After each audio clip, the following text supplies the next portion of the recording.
Ang paghahanda para sa pista ng paglampas ng anghel. Ikatatlumpung kabanata. Nagpadala si Hezekiah ng mensahe sa lahat ng mamamayan ng Israel at Huda, pati na sa mga mamamayan ng Ephraim at Manase. Inimbitan niya sila na pumunta sa templo ng Panginoon sa pagdiriwang ng pista ng paglampas ng anghel, bilang pagpaparangal sa Panginoon, ang Diyos ng Israel. Nagpasya si Haring Hezekiah at ang kanyang mga opisyal at ang lahat ng mamamayan ng Jerusalem na ipagdiwang ang pista ng paglampas ng anghel sa 2 buwan.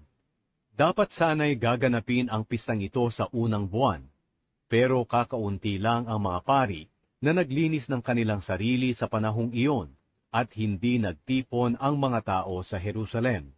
Nagustuhan ng hari at ng lahat ng mamamayan ang plano na pagdiriwang ng pista.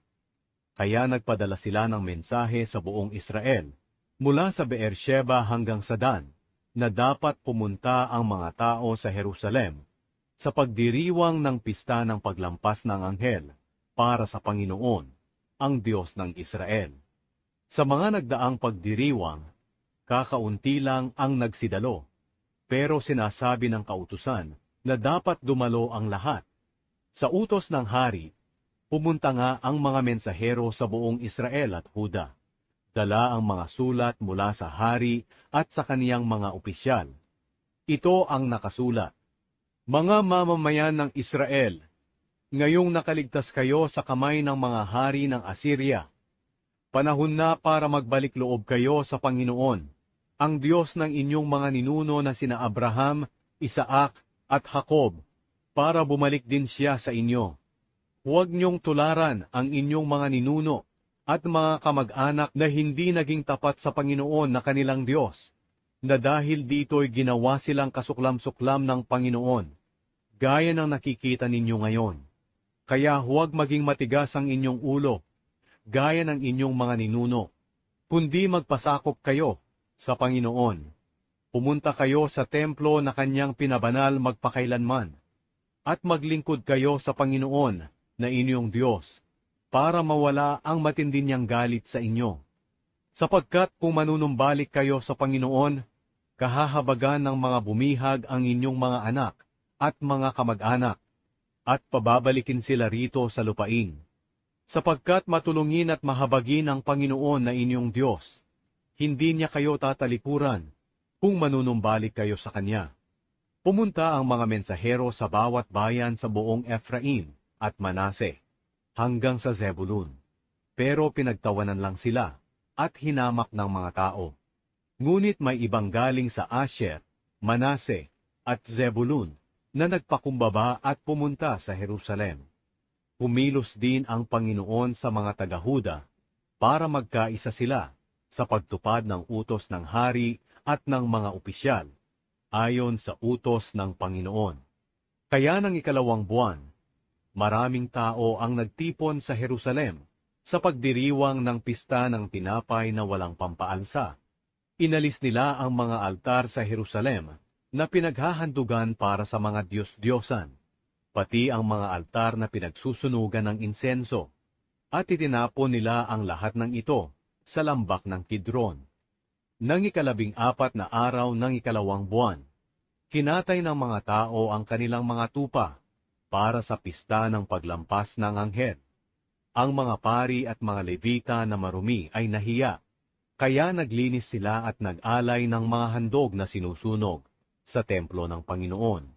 Pagkatapos, pumwesto sila sa kanilang mga lugar sa templo, ayon sa mga tuntunin sa kautusan ni Moises na lingkod ng Diyos. Iwinisik ng mga pari sa altar ang dugo na dinala sa kanila ng mga Levita. Dahil marami sa mga tao roon ang hindi naglinis ng kanilang sarili, ang mga Levita ang siyang nagkatay ng tupa para sa kanila, upang maihandog sa Panginoon. Karamihan sa mga pumunta na nagmula sa Ephraim, Manase, Isakar at Zebulun ay hindi naglinis ng kanilang sarili, pero kumain pa rin sila ng inihandog para sa pista ng paglampas ng anghel, kahit labag ito sa kautusan. Ngunit nanalangin si Hezekiah para sa kanila. Sinabi niya, "O Panginoon, sa inyo pong kabutihan, sana'y patawarin niyo po ang bawat tao na nagnanais na dumulog sa inyo, ang Diyos ng kanyang ninuno, kahit hindi po siya malinis, ayon sa mga tuntunin sa templo." Pinakinggan ng Panginoon si Hezekiah at pinatawad niya ang mga tao. Sa loob ng 7 araw, ang mga Israelita na naroon sa Jerusalem ay nagdiwang ng pista ng tinapay na walang pampaalsa, nang may malaking kagalakan. Araw-araw umaawit ang mga Levita at ang mga pari ng mga papuri sa Panginoon, na tinutugtugan ng malalakas na instrumento na ginagamit sa pagpupuri sa Panginoon. Pinuri ni Hezekiah ang lahat ng Levita sa mabuting gawa na ipinakita nila sa paglilingkod sa Panginoon. Kaya nagpatuloy ang pagdiriwang nila sa loob ng 7 araw. Kinain nila ang kanilang bahagi sa mga handog, at naghandog sila ng mga handog para sa mabuting relasyon, at nagpuri sa Panginoon, ang Diyos ng kanilang mga ninuno. Pagkatapos, nagpasya ang buong kapulungan na magdiwang pa sila ng 7 araw. Kaya ginawa nila ito ng may malaking kagalakan. Nagbigay si Haring Hezekiah sa mga tao ng 1,000 toro, 7,000 tupa at kambing. Nagbigay din ang mga opisyal ng 1,000 toro at 10,000 tupat kambing. Marami sa mga pari ang naglinis ng kanilang sarili. Masayang nagdiwang ang buong kapulungan ng Huda, ang mga pari, ang mga Levita, at ang lahat ng nagtipon mula sa Israel, pati ang mga dayuhang naninirahan sa Israel at Huda. Labis ang kasayahan sa Jerusalem. Wala pang ganitong kasayahan na nangyari sa Jerusalem mula noong panahon na si Solomon na anak ni David ang hari sa Israel.